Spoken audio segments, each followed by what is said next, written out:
ಸಿನೋ big finally ಅಂದರೆ ಮೂರನೇ ಸುದ್ದಿ ಯಾವುದಪ್ಪ ಅನ್ನೋದನ್ನು ಗಮನಿಸ್ತಾ ಹೋಗೋದಾದರೆ ರಾಜ್ಯದಲ್ಲಿ ಭ್ರಷ್ಟರ ಬೇಟೆಗಿಳಿದಿದೆ ಲೋಕಾಯುಕ್ತ.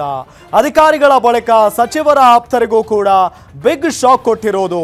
ಅಂದರೆ ನಿನ್ನೆ ಬರೋಬ್ಬರಿ 4 ಜನ ಆ ಭ್ರಷ್ಟ ಅಧಿಕಾರಿಗಳ ಮನೆ, ಕಚೇರಿಗಳು, ಅವರ ರೆಸಾರ್ಟ್ಗಳು ಎಲ್ಲ ಕಡೆ ದಾಳಿಯನ್ನು ನಡೆಸಿತ್ತು ಲೋಕಾಯುಕ್ತ. ಇವತ್ತು ಏಕಾಏಕಿ ಸಚಿವರು ಜಮೀರ್ ಅಹಮದ್ ಖಾನ್ ಅವರ PS ಸರ್ಫರಾಜ್ ಖಾನ್ ಅವರ ನಿವಾಸ, ರೆಸಾರ್ಟ್, ಫಾರ್ಮ್ ಹೌಸ್ ಎಲ್ಲ ಕಡೆ ದಾಳಿಯನ್ನ ನಡೆಸಿರೋದು.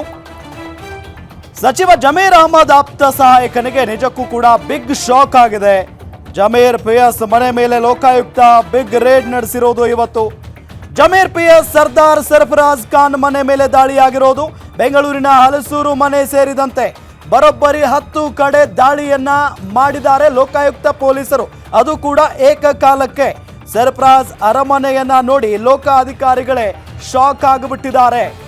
ಆಶ್ಚರ್ಯ ಇದು. ಯಾಕೆ ಅಂತ ಹೇಳಿದ್ರೆ ಸಚಿವರ ಕೈಯಲ್ಲಿ ತಿಂಗಳ ಸಂಬಳಕ್ಕೆ ದುಡಿಯುವಂತ ಒಬ್ಬ ವ್ಯಕ್ತಿ, ಒಬ್ಬ PS ಅವರ ಮನೆ ನೋಡಿದ್ರೆ ನಿಜಕ್ಕೂ ಕೂಡ ಆಶ್ಚರ್ಯ ಆಗುತ್ತೆ. ಅದು ಕೇವಲ ಮನೆಯಲ್ಲ, ಅರಮನೆಯ ರೀತಿಯಲ್ಲಿ ಕಟ್ಟಿಸ್ಕೊಂಡಿದ್ದಾರೆ ಮತ್ತು ಐಷಾರಾಮಿ ಕಾರುಗಳಿದ್ದಾವೆ, ಜೊತೆಗೆ ರೆಸಾರ್ಟ್ಗಳಿದ್ದಾವೆ, ಜೊತೆಗೆ ಫಾರ್ಮ್ ಹೌಸಸ್ಗಳು ಕೂಡ ಇದ್ದಾವೆ. ಈ ನಿಟ್ಟಿನಲ್ಲಿ ಇದನ್ನೆಲ್ಲ ನೋಡಿದಂಥ ಅಧಿಕಾರಿಗಳಿಗೆ ನಿಜಕ್ಕೂ ಕೂಡ ಶಾಕ್ ಆಗಿದೆ. ಕೊಡಗಿನ ಮನೆ ಮತ್ತು ರೆಸಾರ್ಟ್ಗಳ ಮೇಲೂ ಕೂಡ ಲೋಕಾಯುಕ್ತ ಅಧಿಕಾರಿಗಳು ದಾಳಿಯನ್ನು ನಡೆಸಿರೋದು. ಜಮೀರ್ ಆಪ್ತನ ಅರಮನೆ, ರೆಸಾರ್ಟ್, ಫಾರ್ಮ್ ಹೌಸ್ ಮೇಲೆ ರೇಡ್ ನಡೆದಿದೆ. ಈಗಿರುವಂಥ ಪ್ರಶ್ನೆ, ಏನೆಲ್ಲ ಸಿಕ್ತು ಹಾಗಾದ್ರೆ?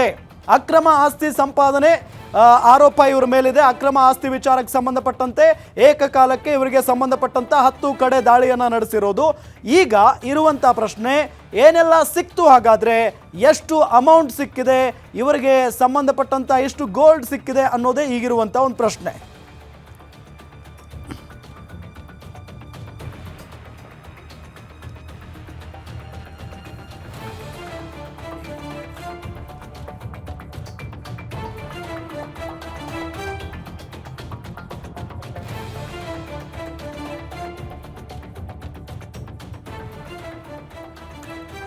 ಇದೇ ವಿಚಾರಕ್ಕೆ ಸಂಬಂಧಪಟ್ಟಂತೆ ಡೀಟೇಲ್ಸ್ ಕೊಡ್ತಾರೆ ನಮ್ಮ crime bureau head SK Manjunath. ನೇರ ಸಂಪರ್ಕದಲ್ಲಿ ಜಾಯ್ನ್ ಆಗಿದ್ದಾರೆ.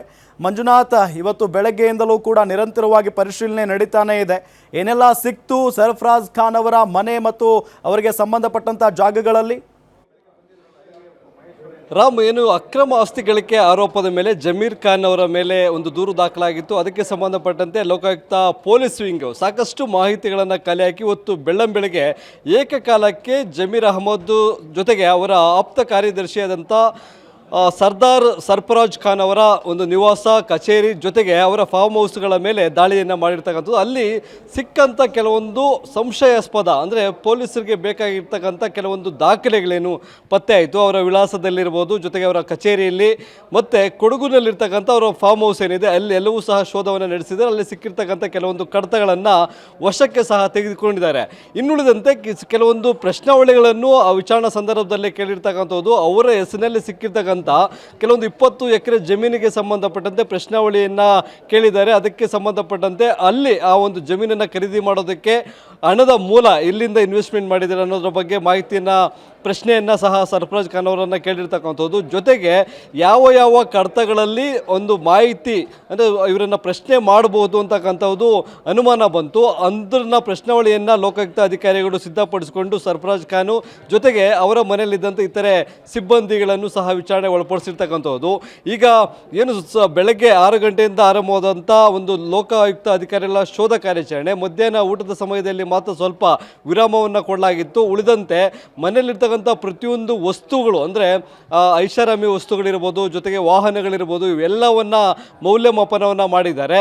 ಅಧಿಕೃತವಾಗಿ ಲೋಕಾಯುಕ್ತ ಅಧಿಕಾರಿಗಳು ಇನ್ನೇನು ಒಂದು ಪತ್ರಿಕಾ ಪ್ರಕಟಣೆಯನ್ನು ರಿಲೀಸ್ ಮಾಡ್ತಾರೆ. ಅದರಲ್ಲಿ ಸರ್ಫರಾಜ್ ಖಾನ್ ಅವರ ಆದಾಯ ಮೂಲ ಏನೇನಿದೆ, ಅಕ್ರಮವಾಗಿ ಎಷ್ಟು ಆಸ್ತಿಯನ್ನು ಗಳಿಸಿದ್ದಾರೆ, ಅದು ಅವರ ಆದಾಯ ಮೂಲದ ಮೀರಿ ಎಷ್ಟು ಪ್ರಮಾಣದಲ್ಲಿ ಅಕ್ರಮ ಆಸ್ತಿಯನ್ನು ಗಳಿಸಿದ್ದಾರೆ ಅನ್ನೋದು ಪತ್ರಿಕಾ ಪ್ರಕಟಣೆ ಮಾಡಲಿದ್ದಾರೆ. ಅದಾದ ಬಳಿಕ ಇವರು ಸ್ವಂತ ದುಡಿಮೆಯಿಂದ ಅವರಿಗಿರ್ತಕ್ಕಂಥ ಆದಾಯ ಮೂಲಗಳಿಂದ ಎಷ್ಟು ಆಸ್ತಿಯನ್ನು ಗಳಿಸಿದ್ದಾರೆ, ಅಥವಾ ಇವರ ಹೆಸರಿನಲ್ಲಿ ಬೇರೆ, ಅಂದರೆ ಈಗ ಸಚಿವರಾಗಿರ್ತಕ್ಕಂಥ ಜಮೀರ್ ಅಹಮದ್ ಖಾನ್ ಅವರ ಬೇನಾಮಿ ಆಸ್ತಿಗಳೆಲ್ಲವೂ ಇವರ ಹೆಸರಲ್ಲಿದೆ ಅಂತಕ್ಕಂಥ ಮಾಹಿತಿ ಲಭ್ಯವಾಗಿದೆ.